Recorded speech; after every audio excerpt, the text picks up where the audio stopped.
Cristo todo fue revelado. El misterio que estaba escondido ya fue entregado, del cual leyendo podemos entender. Pero cuando yo puedo ver aquello que de Cristo ya fue revelado, entonces sucede en mí la iluminación. Y la iluminación o alumbramiento tiene que ver con luz. Una vez más, luz es conocimiento. Pero es imposible que alguien adquiera conocimiento si no se somete a un, no sé, puede decir estudio, edificación, pero sistemático y prolongado. Mire, viene a mi mente ahora lo que dice en Mateo 28. Id por todo el mundo. ¿Cómo dice? Y haced discípulos, bautizándolos en el nombre del Padre, del Hijo y del Espíritu Santo. Pero la palabra allí para discípulo es matsetúo en griego, lo cual quiere decir alumno matriculado hasta volverse docto y erudito en lo que está aprendiendo. ¿Usted ya es docto y erudito en la palabra? Los maestros de discipulado, los maestros de un grupo, bueno, hay lugares donde le dicen célula, grupo vida, casa de paz, lo que sea. Los maestros de niños, a quien Dios le entregó como un discípulo, ¿lo pueden presentar hoy docto y erudito en la palabra? Porque la luz está, pero el exponerse a la luz no. Sí, hay mujeres que les encanta estar bronceadas, pero nunca van a la playa, o sea, sin exponerse al sol es imposible. Y ese matsetú, ese alumno matriculado, es el que entiende que se tiene que exponer a la luz del conocimiento para presentarse como un obrero que no tiene de qué avergonzarse, que usa bien la palabra de verdad, pero porque está matriculado. Estar matriculado es estar aferrado a algo hasta conseguir la meta. Y Pablo habla mucho de los que corrieron, de la meta, de la corona, del premio. Y bueno, tristemente aquí no pasa, seguramente, y los que están viendo tampoco, eso es por ahí en otros lados. Pero pasa mucho que la gente se matricula en el discipulado, en la escuela de líderes, en 2 semanas, 2 meses, ¿sí? Y están permanentemente en eso, errando al blanco. Y eso es a lo que el apóstol Pablo llama pecar. En Cristo ninguna condenación hay, pero el pecado de un hijo de Dios es errar al blanco, jamartía, errar al blanco, no llegar a la meta, proponerse comenzar algo y no terminarlo. Entonces, si nosotros nos vemos como discípulos, reconocemos un maestro y tenemos mentalidad de escolaridad, pero la iglesia del Señor lo que menos tiene es mentalidad de escolaridad. Les encanta ser cristianos cadochos. ¿Sí sabe cuál es el cadocho, no? El que cada 8 días viene. Pero si entre semana hay un discipulado, una escuela de líderes, esos pastores no tienen vida. No, esos pastores han entendido la vida y quiere que usted la entienda también. Porque cuando un ministro entiende esas riquezas de la gracia, con afán, como con dolores de parto, quiere que la porción del cuerpo de Cristo que le fue entregado se someta a ese conocimiento. Ser un hijo de Dios no es ser un evangélico más que vive en un país que por tradición es evangélico, en donde casi todos con los que uno habla fueron cristianos. ¿Y de qué nos sirve un país lleno de evangélicos pero carente de hijos? Pero un hijo de Dios es el que se matricula, el que penetra, el que estudia, el que escudriña, el que puede ver esa palabra como una comida, como un alimento, el que sabe que todas las veces que se reúnan en mi nombre hagan esto. Él estaba hablando de comer el pan, de que lo coman a él. Ahorita estamos comiendo la cena. Pero no puede ser que sea algo rutinario como se hacía en la iglesia tradicional, que sea por cumplir, que sea porque no, es que yo desde chiquitico vengo a la escuela dominicana. Esa es su religión, ese es su estilo de vida. No, es que ser cristiano es un estilo de vida diferente, su estilo de vida. Pero Dios no tiene hijos para que tengan un estilo de vida esforzándose para vivir dicha vida, sino Él engendró hijos para que disfruten la vida que poseen. Es diferente. Y nosotros poseemos la vida de Cristo. Entonces, en resumidas, exponernos al conocimiento, congregarnos, buscar la edificación, ser un discípulo matriculado que entiende que esa luz le trae conocimiento, lo que hace es que haya una verdadera hambre y una verdadera sed de la palabra. No es del culto, no es de lo que vamos a sentir, no es de lo que, y más cuando lo presentan a uno como profeta. ¿Y ahora qué va a pasar?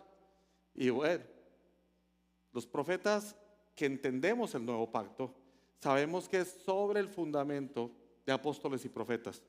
Alguien que se llame apóstol o profeta te va a hablar del fundamento que es Cristo. Te va a hablar de la edificación, te va a hablar. Si por ahí derecho hay dones, bueno, creo en eso, claro que creo en eso.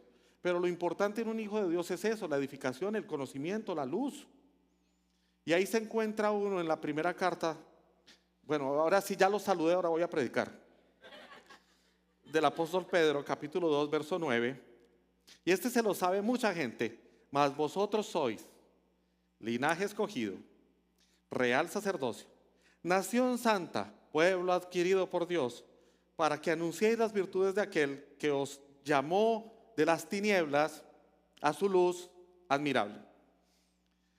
Quiero que veamos un poco algunas palabras que hay en ese verso.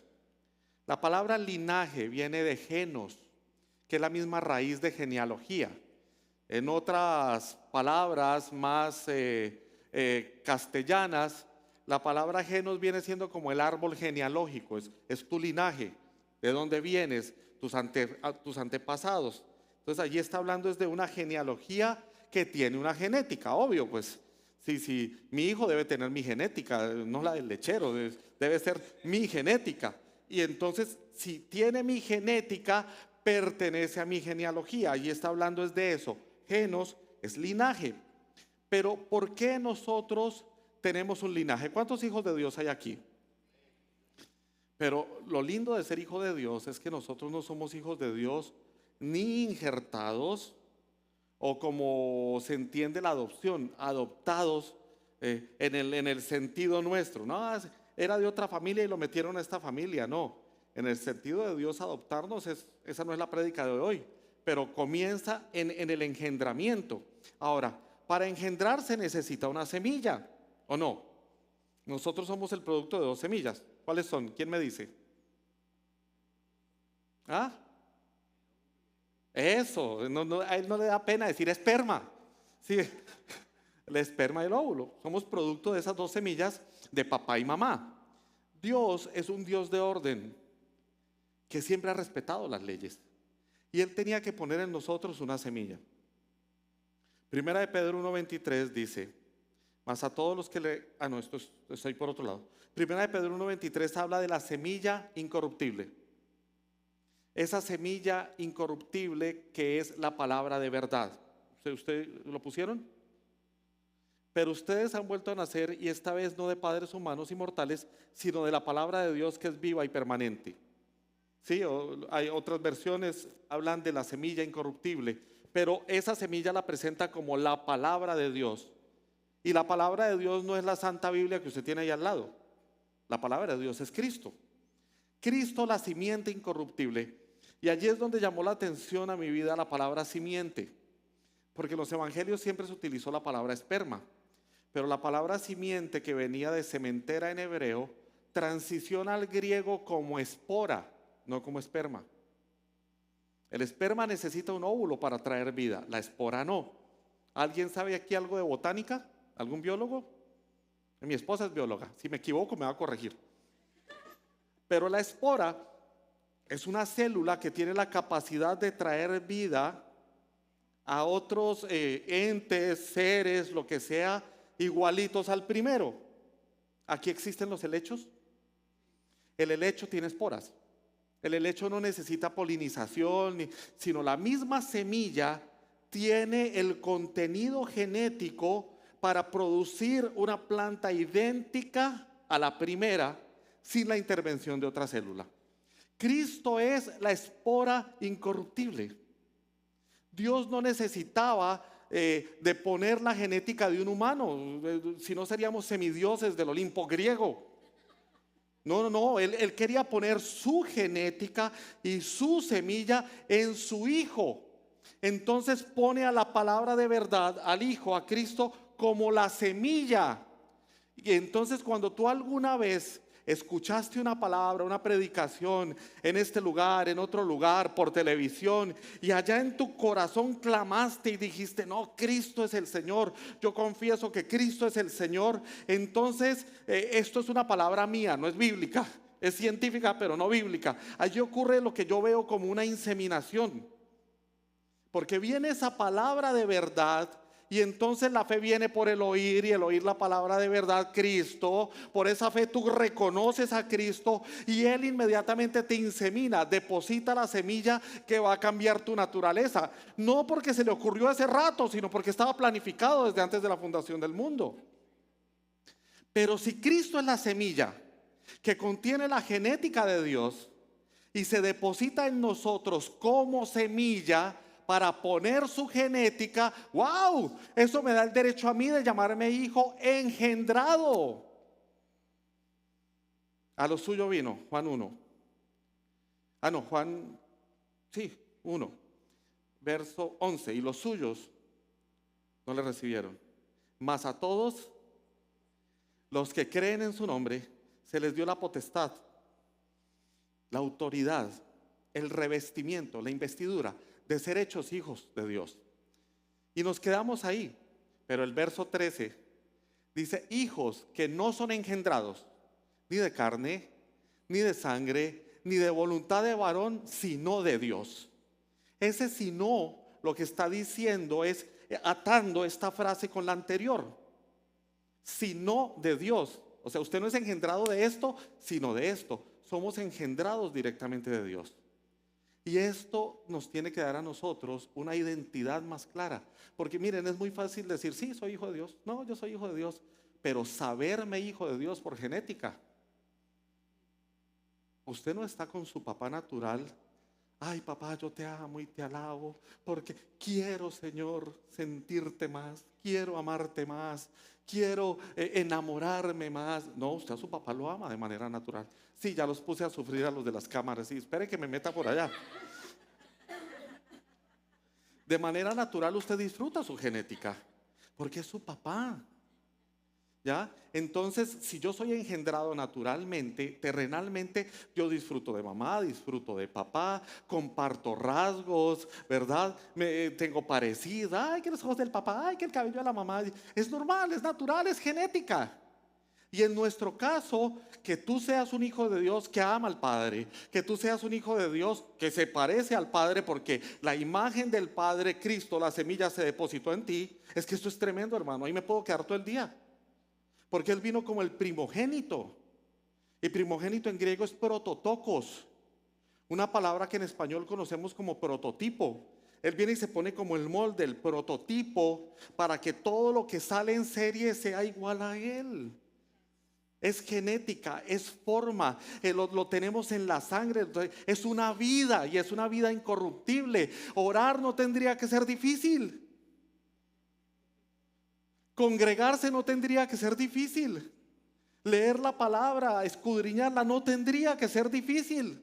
¿O cuántos de ustedes se levantan a las 5 de la mañana a clamar a Dios? Ay, Señor, dame deseo de ir al baño a orinar. Yo quiero sentir orinar, Padre. Usted no se aguanta y va. De manera natural. Usted no anda orando para comer. Ay, Señor, yo quiero que me dé hambre. No, yo vivo con hambre. Pero es un asunto natural. Pero nosotros, los hijos de Dios, andamos orando. Ay, Señor, yo quiero sentir. Padre, dame ganas de leer la Biblia. Oiga, eso me pone a pensar en su genética. Eso me pone a pensar en su naturaleza. Si usted, ay, Señor, mañana que nada estorbe ir al culto. No. A ver si cuando lo llaman a una reunión familiar para una parrillada usted hace mucho esfuerzo.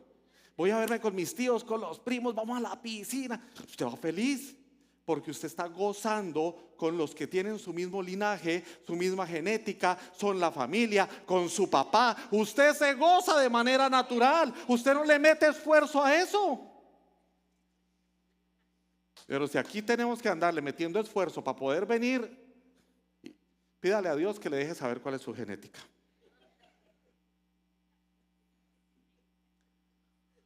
Bueno, luego dice que somos real sacerdocio. Y ahí voy a tratar de pasarlo rápido porque ahí me puedo demorar mucho. Allí habla de real, de realeza, la palabra griega, pero real de realidad. Entonces está hablando de una realidad en presente. ¿Ustedes recuerdan cuando el apóstol Pedro dijo, así ustedes estén establecidos en la verdad presente, les seguiré hablando las mismas cosas?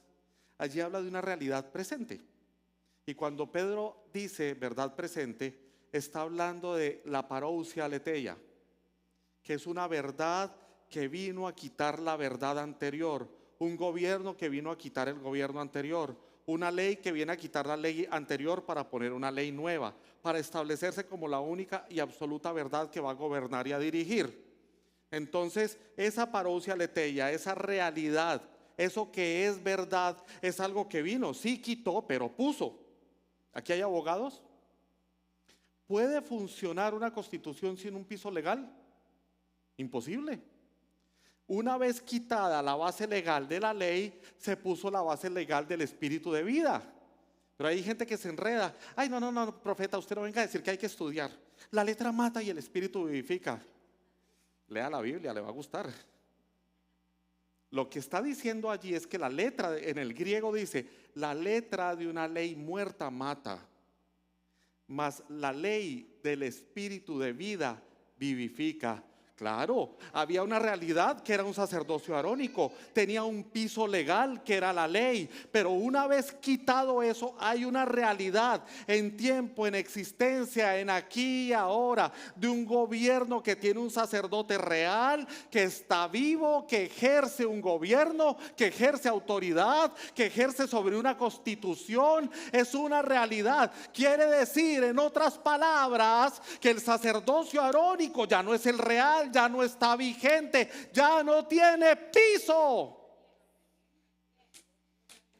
Pero a veces estamos agarrados de las cosas de la ley que nos convienen. Y estamos sacando de la ley lo que nos conviene. Pero si sacáramos todo de la ley, pastor, ¿usted ya circuncidó a todos o traemos el machete? Fue una ley que quedó sin piso. Oiga, y hay gente que se ofende.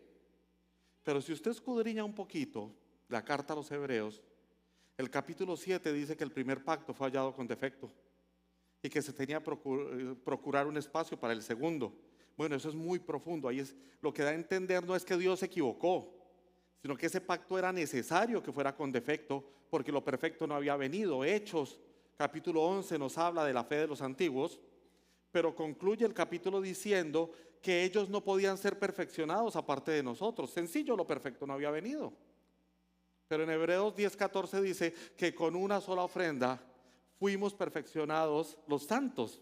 Entonces, esa perfección era para nosotros, era un sacerdocio que tenía realidad en su tiempo y espacio. En esa dispensación de ese tiempo, en la manera en que se dispensaba a Cristo en sombra y figura, tuvo su legalidad. Pero el sacerdocio fue quitado y fue puesto el sacerdocio de Melquisedec.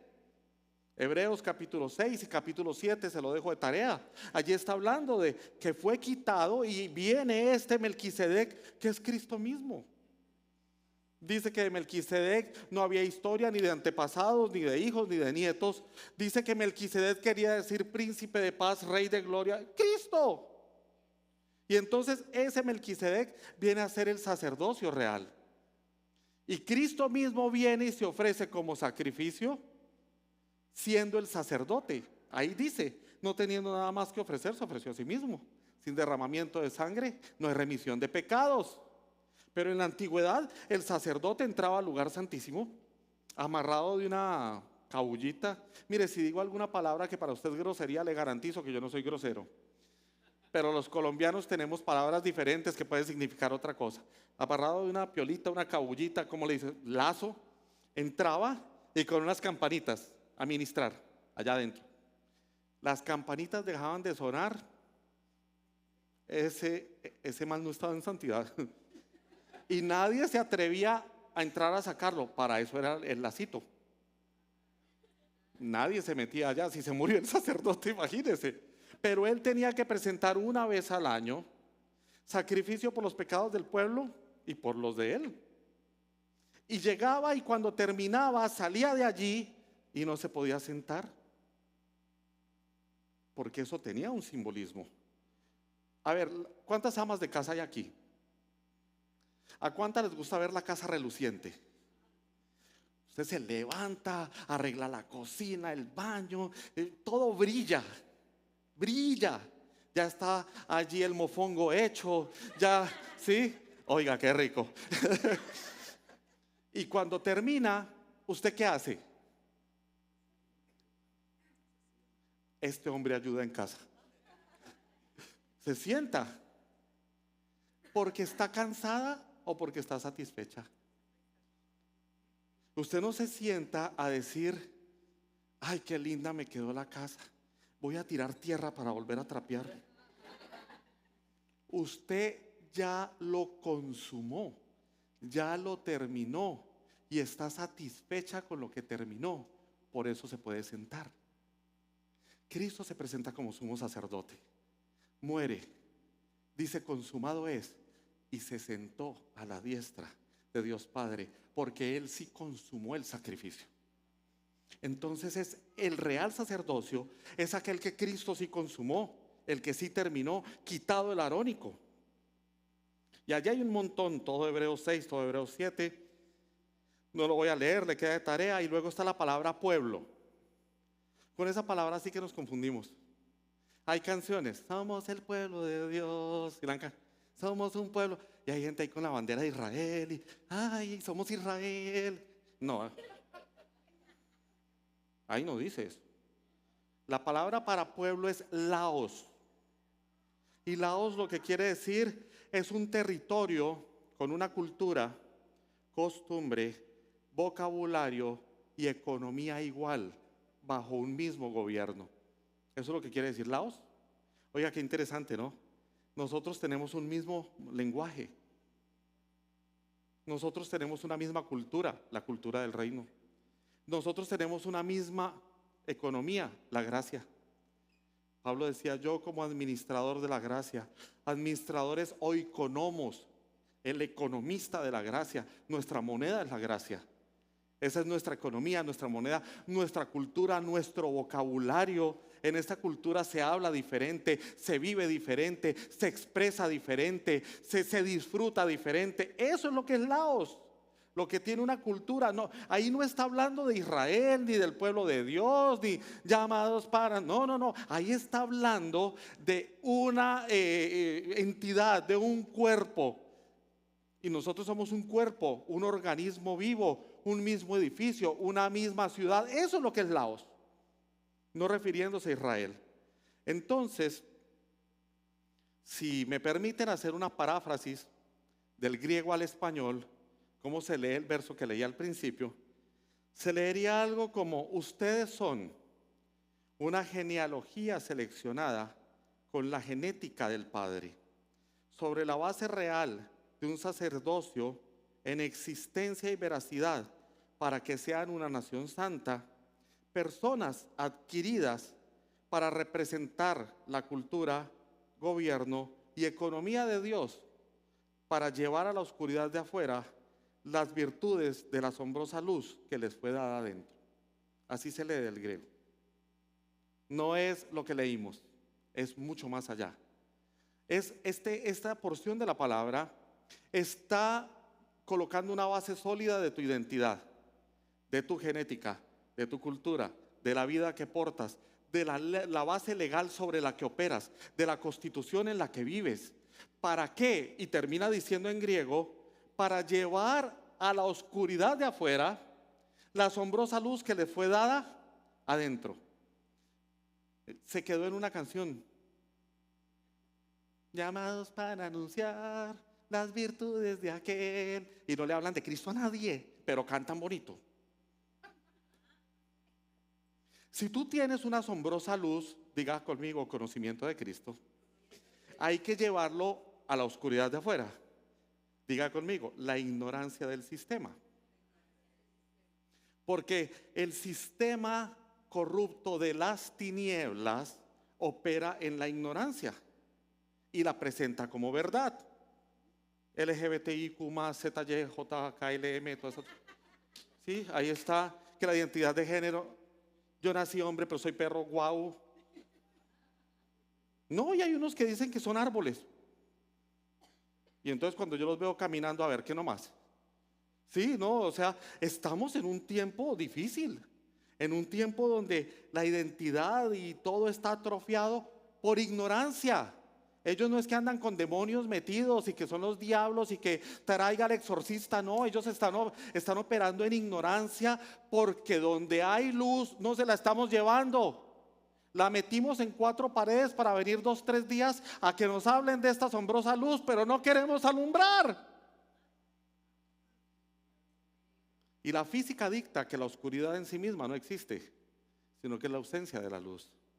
Y eso es lo que pasa afuera. Una creación que gime por la manifestación gloriosa de los hijos de Dios, que portan la luz para ir a alumbrar donde hay tinieblas, pero no se les da la gana. No ustedes, por allá en otros lados. Eso aquí no pasa, solamente lo digo para los que están escuchando en línea. Pero a veces es que nos quedamos con el tema de lo que nos dio Dios. ¿Será que sí? ¿Será que no? Mire, todo en la palabra en Cristo, lo que era una sombra, transicionó y se volvió una sustancia. Porque el Señor decía a Juan 8:12, otra vez Jesús les habló diciendo: yo soy la luz del mundo, el que me sigue no andará en tinieblas, sino que tendrá luz de la vida. ¿Qué decía el Señor? Yo soy la luz. Entonces en esa época sí le podían decir al Señor Jesús: ay Señor, yo quiero reflejarte, porque la luz era Él. Podían decirle en esa época: yo quiero reflejarte, Jesús, porque tú eres la luz. Haz de mí un espejo para reflejar tu gloria. Le podían decir. Pero mire Mateo 5:14. Comenzó a hacer lo que Jesús vino a hacer, porque Él el primer año vino a cumplir la ley todita. El segundo año la comenzó a editar. Oíste que os fue dicho, mas yo os digo. Y el tercer año la declaró obsoleta. Gálatas 3:13 dice que llevó toda la maldición de la ley en el madero. La declaró obsoleta. Entonces aquí hizo lo que vino a hacer. Mateo 5:14, vosotros, ¿qué había dicho Él? Que Él era. Pero en Mateo 5:14 dice: vosotros sois la luz del mundo. Una ciudad asentada sobre un monte no se puede esconder. ¿Quién es la luz ahora? ¿Quién? Sí, el que dijo yo está bien, porque usted dijo nosotros y no sabe si el de atrás no llega ni a lamparita. No, diga: yo soy la luz del mundo. Ahora, unidos somos una luz que no importa qué tan escondida esté la ciudad, es como un faro encendido, donde la gente va a ver desde lejos y va a decir: allá es donde tengo que ir. Nosotros, por eso decirle: ay Señor, yo quiero reflejarte. No, usted no refleja a Jesús, usted es luz. Pero a veces no somos luz porque no conocemos, porque estamos en ignorancia. Entonces allí Jesús empieza a entretejer aquello de por qué nos dio la luz y para qué nos dio la luz. Primera de Tesalonicenses capítulo 5, verso 5, dice: porque todos vosotros sois hijos de luz e hijos del día. No somos de la noche ni de las tinieblas. Tremendo. A los tesalonicenses allí se hablaba en sombra y figura de unas cosas no de morirse, sino de dormir, ser hijos de luz, ¿sí? Y hay gente que dice: no, esa vaina está como rara, eso, ¿qué fumó Pablo para escribir eso, verdad? Pero allí habla: somos hijos de luz. ¿Quién es la luz? ¿Quién es la luz? Pero si somos hijos de luz, ¿hijos de qué luz? ¿Quién dijo que era la luz? Cristo. Somos hijos de luz. Hermanos, y Cristo es Dios. Ahí no tenemos que hacernos mucho relajo con eso. Cristo es Dios mismo, Cristo es la luz. Nosotros somos hijos de luz e hijos del día. Y ese día incluye que durante el día puedes ver muchas cosas que en la noche no. Pero también la palabra día, allí lo que tiene que ver, además del conocimiento, tiene que ver con lo cronológico. Hijos no de un día de 24 horas, sino hijos de aquel que dijo: yo soy el año agradable. El problema es que los seres humanos somos expertos para meter a Dios en el cronos. La alabanza 10 minutos, el mensaje 45, anuncios 5, ¿sí? Y está bien por orden, pero Dios no opera en el cronos. Nosotros operamos en un día, no de 24 horas, que no es un día cronológico, sino que es un día kairótico. En el kairos somos hijos de luz, de conocimiento, de eternidad, porque Dios, siendo eterno, colocó eternidad en el hombre. Eso es hermoso. Nosotros no somos eternos, cuidado con eso. El único eterno es Dios, pero colocó eternidad en nosotros. Nos dio la eternidad, nos dio el dominio y el gobierno del tiempo, nos dio y abrió los ojos por medio de la luz. No somos de la noche, no andamos en tinieblas, decir no andamos en ignorancia. Tremenda esta afirmación. Pablo lo que le está diciendo, su compromiso es andar en luz, no en ignorancia. Y miren, yo no sé en qué momento no sé si exista la palabra, me perdonan los que saben de léxico profundo, pero en qué momento se desprofesionalizó la palabra y se volvió tan informal la palabra. La palabra dice que el obrero es alguien que es enteramente capacitado para toda buena obra. ¿Usted sí sabe cómo dice el griego? Aquel que es profesional en todo lo que hace. Escudriñar, inquirir, estudiar. Mi pueblo perece por falta de conocimiento. Prepararse. Efesios 4. ¿Para qué son las asignaciones ministeriales? Para la edificación de los santos. Edificación es educación, estudio. ¿Y eso para qué? Hasta que todos lleguemos. Y habla allí de una medida y de una estatura, ¿no? Eso es otra prédica. Porque allí hay dos asuntos métricos, pero que son eternos. Para llegar a los ministerios fueron entregados para edificar, porque la edificación trae luz y la luz trae conocimiento para llevar esa asombrosa luz a las tinieblas de afuera. Allá si hay tinieblas, por ignorancia, por desconocimiento, están sinceramente equivocados creyendo que están bien en celebrar el mes del orgullo gay. Ellos están sinceramente equivocados creyendo que si alguno entra en desgracia, entre todos los gays del mundo le mandan ¿cómo se llama? Un giro y rápido, sí. Se quebró, todos le mandan. Ellos están sinceramente equivocados. No, vamos a apoyar al que cayó, mandémosle dinero. Ellos están sinceramente equivocados en querer gobernar en la política, en la educación, pero lo han hecho y la iglesia no. Y eso nos tiene que doler, porque es el colmo que gente que vive en ignorancia opere en gobierno y los que tenemos luz no. Es el colmo. La iglesia en Puerto Rico tiene que tomar los estadios de la educación, de la salud, de la economía. La iglesia tiene que tomar esa posición para la que fue diseñada, pero es siendo luz, es preparándose y llevando la luz, no es esperando En estos días hablaba con un alcalde de X lugar aquí y yo le decía, le garantizo que el 100% de los pastores que van a su oficina es para pedirle algo. Y me dijo, sí. Yo no le vengo a pedir nada, yo le vengo a decir pa. Señor quiere que usted tan. Por eso es ser luz. Porque allá no necesitamos una curul política. Hay cristianos, pastores, que están buscando una curul política para cambiar el mundo. Ay, Dios mío. No se le congregan todos en la iglesia y va a poder con un país. No. Nosotros fuimos llamados a gobernar no desde una curul política, sino entronados juntamente con Él en un lugar de gobierno. Es diferente. Entonces, llevar a la oscuridad de afuera la asombrosa luz que tenemos dentro no va a ser posible si no conoces lo que portas. Porque tenemos la luz, pero es necesario conocerla. Entonces, ¿para qué se nos dio esa luz? Efesios 4, 17, 18 y 19 nos muestra el proceso en cómo se nos entrega esta luz hoy día. Esto pues digo y requiero en el Señor, que ya no andéis como los otros gentiles, que andan en la vanidad de su mente, teniendo el entendimiento entenebrecido, ajenos de la vida de Dios por la ignorancia que en ellos hay, por la dureza de su corazón.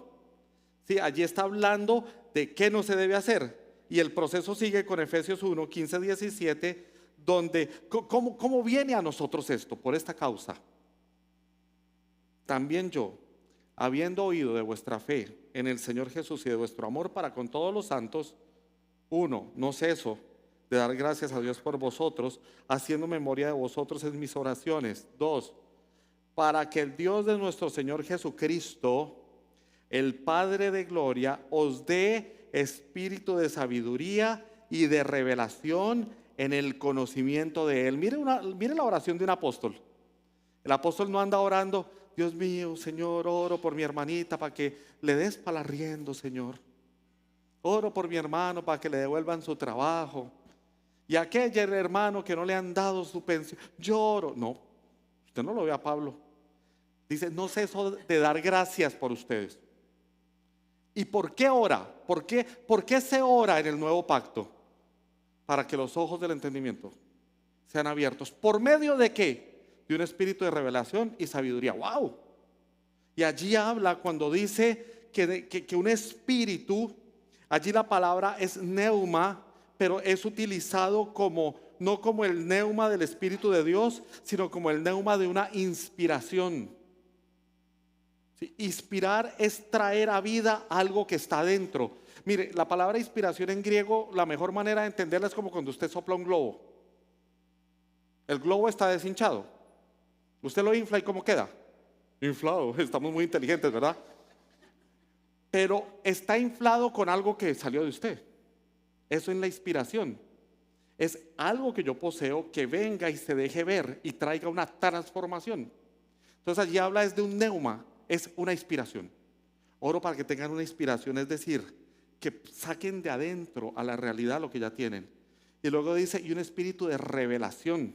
Pero la palabra allí no es apocalipto, sino va acompañado de una palabra griega que no vuelve la palabra quitar el velo, sino vuelve la palabra introspección. Oro para que tengan una introspección. ¿Qué es introspección? En un buen colombiano, porque los colombianos hablamos feo, eso es mirar para adentro. Introspección es hacer una inspección interna de lo que tenemos. Entonces, ¿qué ora Pablo? Oro para que tengan una inspiración que traigan a existencia lo que ya tienen, y una introspección que miren adentro lo que ya poseen. Porque hermanos, nosotros estamos perfectos en el Espíritu, y en el Espíritu ya tenemos todo, y el Espíritu de Dios habita en el interior. No es un Dios externo, no es un Dios que está afuera, no es un Dios que visita, es un Dios interno, es un Dios que habita, es un Dios que podemos decir habita, y somos su templo, somos su casa, somos su habitación. Es un Dios que está allí. Y de su plenitud tomamos todos gracia sobre gracia. Por gracia podemos tomar de esa plenitud todos y traer a existencia, pero ver adentro lo que desde la eternidad ya fuimos, la perfección que ya nos fue dada, todo lo que fuimos hechos en Él, para ver lo que tenemos dentro. Esta alma tiene que ser sometida. Y tiene que haber una intencionalidad para exponerse al conocimiento. Por eso Pedro dice que es necesario que nosotros mismos pongamos toda diligencia. ¿A quién le toca? ¿A Dios o a mí? Nosotros tenemos que poner toda diligencia para adquirir virtud y en conocimiento. Y menciona una lista de cosas, porque haciendo estas cosas no caeréis jamás. Oiga, qué lindo, ese es otro tema. Ay, pastor, el que esté firme, mire que no caiga. Sí, en una transición de pactos sí, pero en un pacto eterno, el que mantiene en conocimiento no caerá jamás. Así que si a mí me viene usted con esa excusa, ay, es que no. Si usted se está excusando es porque quiere meter las patas, porque ya anda mirando a la vecina como no debe. Entonces ya está buscando el escudo para protegerse. pero no en este pacto y en Cristo. El que está firme, el que camina en estas cosas, en el conocimiento, en la virtud, en el exponerse al conocimiento con amor propio, con denuedo, ese no caerá jamás. Ay, no, profeta, es que estamos aquí para ir para el cielo, hermanito. No, no estamos aquí para ir para el cielo. ¿Dónde está nuestra ciudadanía? ¿Dónde está mi ciudadanía? En los cielos. Nosotros no estamos para ir para el cielo. A nosotros nos mandaron del cielo para que puedan ver en nosotros la luz del conocimiento de Cristo.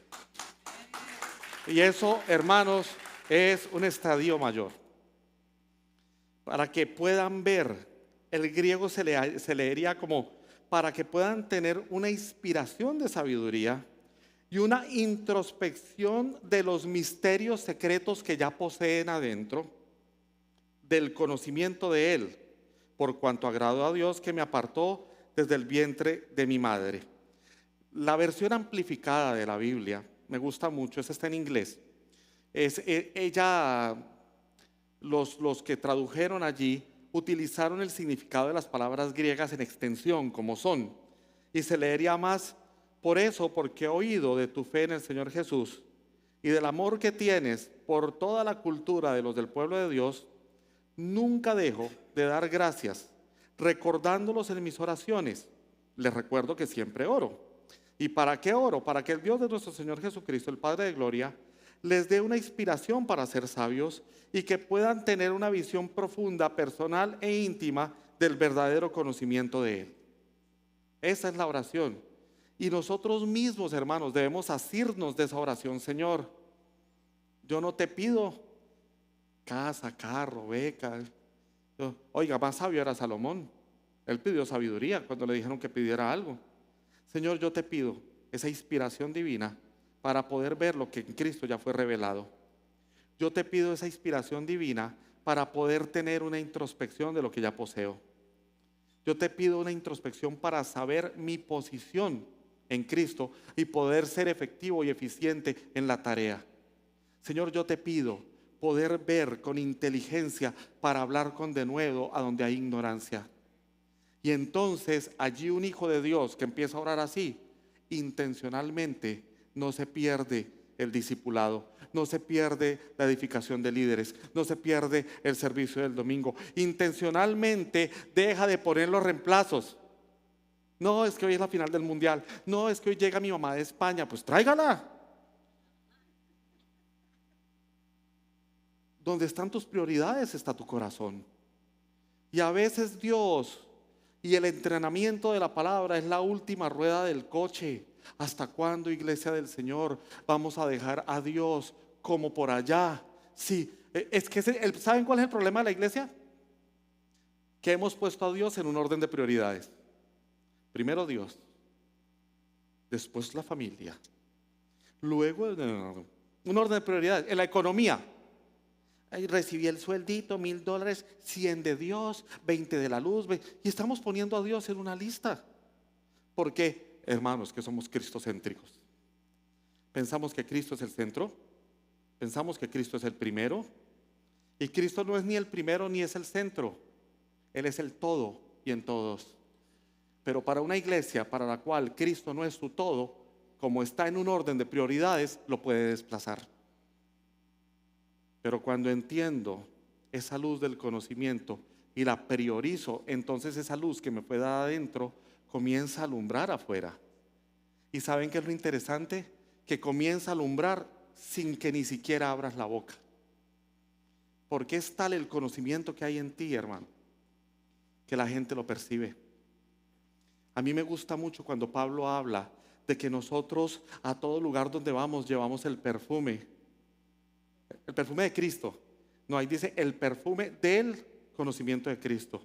Olemos a Cristo porque lo conocemos. Y como les digo, voy a cerrar porque vea, yo puedo extender el mensaje hasta medianoche. Sí, no sé si le resucita el muerto que se caiga a la ventana, pero eso sí, no sé, pero seguimos, ¿verdad? Pero ¿por qué el perfume del conocimiento de Cristo? En la antigüedad los perfumes no eran como los que tenemos hoy día, un concentrado en un frasquito, ¿verdad? Y depende del humor de la persona, no.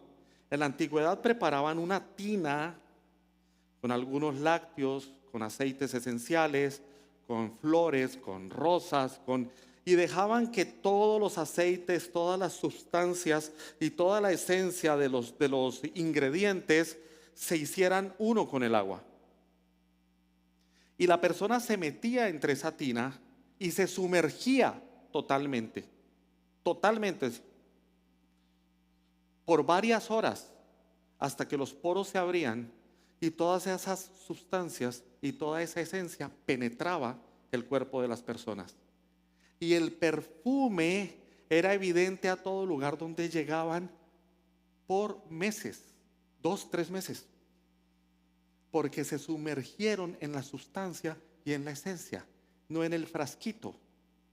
Nosotros no olemos al perfume del conocimiento de Cristo porque tenemos conocimiento frasquito y no conocimiento sumergidos en.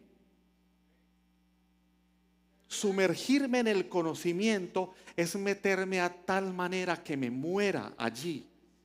Cuando vuelvo con lo que comencé, Mateo 18, id por todo el mundo y haced discípulos, bautizándolos en el nombre del Padre. Yo no estoy en contra de ningún sacramento, no malinterprete. Pero allí lo que está, si yo le digo, hermano, vaya y haga discípulos metiéndolos a una piscina, ¿así se vuelven discípulos? No, ahí lo que dice es, vayan por todo el mundo y matriculen alumnos hasta volverlos doctos en el conocimiento, eruditos en el conocimiento, metiéndolos al río. Allí bautizó, la palabra griega es sumergir hasta matar, sumergir en el conocimiento, sumergir en el nombre de Si yo le digo, hermano, vaya por todo el mundo y haga discípulos, metiéndolos en el conocimiento del Padre, del Hijo y del Espíritu Santo, bautizándolos, sumergiéndolos de tal manera en ese conocimiento que cuando salgan de allí, a todo lugar donde lleguen, huelan al conocimiento de Cristo. Que no tengas que proferir palabra, sino que cuando un hijo de Dios llega a un escenario, llega a un lugar, la gente sepa que el mismo Cristo está presente, porque allí hay un hijo de Dios. Que no llegó un hombre a cambiar un ambiente, porque nosotros no fuimos diseñados para, hermanos, preparemos un ambiente. No, ¿quién dijo? Los hijos de Dios no preparamos ambientes. Fuimos diseñados para gobernar todos los ambientes existentes. Pero esto es con conocimiento, con ese conocimiento de esa causa gloriosa por la cual Pablo dobló rodilla. Ay, hermano, hay que doblar rodilla para conseguir para el arriendo. Y Pablo dice, por esta causa, la causa eterna, la causa de Cristo, doblo mis rodillas, oro para que sea abierta puerta, para que la palabra sea predicada. Y nosotros estamos orando para que Dios abra la puerta para un trabajo, una iglesia a la cual el Señor ya le entregó las llaves para que abra las puertas. Conocimiento, gobierno, autoridad, esas son las llaves. Está pidiéndole a Dios que le abra las puertas. Hermanos, Dios no es el portero nuestro, Dios es nuestro Padre. Y nos dotó y enteramente nos capacitó en Cristo para que seamos efectivos en todo. Así que, amados hermanos, si en Puerto Rico hoy pasan cosas que años atrás no pasaban, es por una iglesia que se durmió. Porque no importa si Gille o Rasky u otros en su época no tenían todo este conocimiento, predicaban con denuedo la palabra de verdad. ¿Dónde quedaron esos tiempos? Perdón. Yo he visto muchas cosas en el Evangelio. Yo tengo 54 años. Predico a Cristo desde los 21 años. Lo conocí a los 18 años. He visto de todo. Y quizás sí, hermanos, conocer esta palabra en profundidad nos hace críticos de la religión. No, es que la religión. Pero hermanos, en la religión se salía a predicar a los buses. Se hacían obras de teatro en los parques. Se iba a orar por los enfermos a los hospitales. Se iba a llevar una palabra a la cárcel. Pero estamos tan cómodos con las facilidades, con la tecnología, con el internet, que entonces muchos están en la casa viendo la transmisión porque no se les pegó la gana venir, porque no quieren venir a hacer cuerpo. Y separados de mí nada podéis hacer. Y entonces la isla está sufriendo cosas que no sufría, está viendo cosas que no veía. Porque no importa si era en religión, se hablaba de Cristo a tiempo y fuera de tiempo. Era la conversación. De Puerto Rico uno veía grandes personalidades que iban por el mundo llevando una palabra. Y fue una generación que tenía una luz, y de acuerdo a la poca luz que tenía lo hicieron con denuedo. Nosotros hoy día sabemos que tenemos la luz del conocimiento de Cristo, y ni siquiera el que trabaja a tu lado lo sabe. Tus primos con los que te reúnes a jugar soccer cada 8 días no lo saben. Señor, prepáranos y capacítanos para poder ser luz y llevar esa luz afuera. Esta es una iglesia, no sé nada de ustedes, nada, nos conocimos anoche, pero esta es una iglesia que fue fuerte en el evangelismo, fuerte, pero cosas que pasaron distrajeron a la gente. 2 cosas, pastores: muchos de los que se fueron van a volver. Está pasando algo en sus vidas, pero muchas personas nuevas van a venir. Porque yo creo que la palabra que Dios envió hoy, por lo menos a 2 o a 3 los va a mandar a hablar de Cristo a todo el que se le atraviese. Por lo menos 3 o 4 van a venir a ustedes a decir: métame al discipulado, prepáreme para un grupo vida. Por lo menos 4 o 5 van a decir: yo tengo habilidades como maestro, quiero servir con los niños. Yo creo en 5 o 6 hombres que van a decir: pastor, vámonos a una cárcel a hablar de Cristo. Yo creo en 5 o 6 mujeres que Dios usa en sanidad, que se van a orar a los hospitales. Yo creo en una iglesia que comprende lo que tiene y se capacita. Creo en un semillero, en una generación de jóvenes que van a ser la dimensión de un Gille, la dimensión de un Rasky, porque van a ir con la misma pasión, el mismo denuedo, las mismas ganas, pero con una palabra certera y bien trazada. Yo veo lo que siempre viste, y lo cual le dijiste al Señor en estos días: Padre, ¿dónde quedó todo lo que me mostraste? Iglesia, despierta, haz la obra del evangelismo, sé luz, haz la tarea. Porque cuando hablamos de propósito eterno, el propósito eterno del Padre es sencillo: que el Hijo sea conocido por medio de la iglesia. Ponte de pie, vamos a orar. Y si quieres, allí con tus ojos cerrados, en tus palabras dile: Señor, yo quiero ser luz. Señor, yo quiero ser un discípulo matriculado a sacerdote y erudito en el conocimiento de tu Hijo. Señor, dile: perdóname. Se vale decirle al Señor: perdóname, porque no me he tomado en serio mi llamado, porque no me he tomado en serio ser tu hijo, porque no me he tomado en serio el propósito eterno, porque esta causa no ha sido más importante que otras causas. Perdóname, Señor. Perdóname porque he estado lento en la tarea de evangelismo, cuando allí en ignorancia se pierden en culturas, en movimientos, en identidades de género mentirosas, se pierden en los vicios. Y el conocimiento que me has dado a mí, Cristo, es la respuesta para esa oscuridad.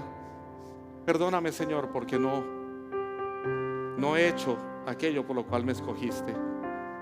Y yo no sé si tú le puedes decir con tu corazón y así decidido en esta mañana: Señor, heme aquí, envíame a mí.